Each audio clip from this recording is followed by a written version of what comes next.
Let's start cooking. Beef stew ang atong himuon karon. So, oil, tangan o ahos, dayon luya.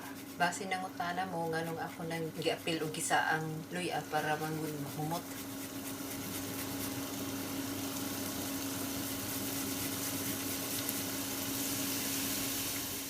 I-add na ang sibuyas bombay.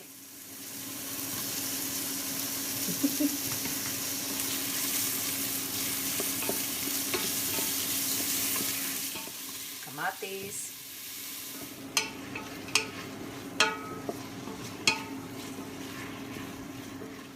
Add na nako ang karning baka. Ang akong gigamit ana beef shank or kaning ni ang mo bitoy gamito nato pag maglata taog kaning karning baka kay mas daghan man siya flavor, mas lami man siya. Mao nang muna akong gamit.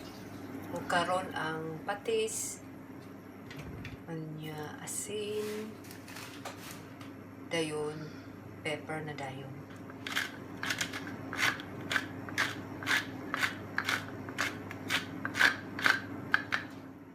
So, lutoon lang na siya for about 30 minutes. Akong gigamit na niya pressure cooker para dali ra.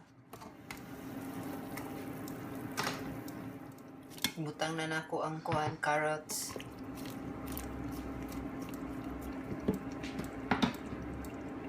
Ang patatas na dayon.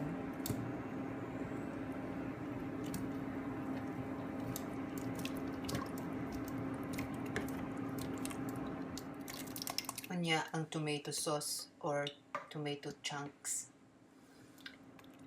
Nya giluto na po na siya na for another 20 to 30 minutes.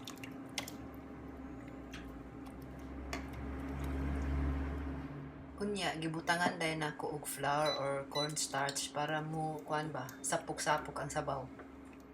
Ang petersilie og sibuyas, parsley di ay hehe na German na hinuon. Mana, human na siya. Luto na siya. Makao na. So, salamat sa pagtanaw. Sa sunod na food.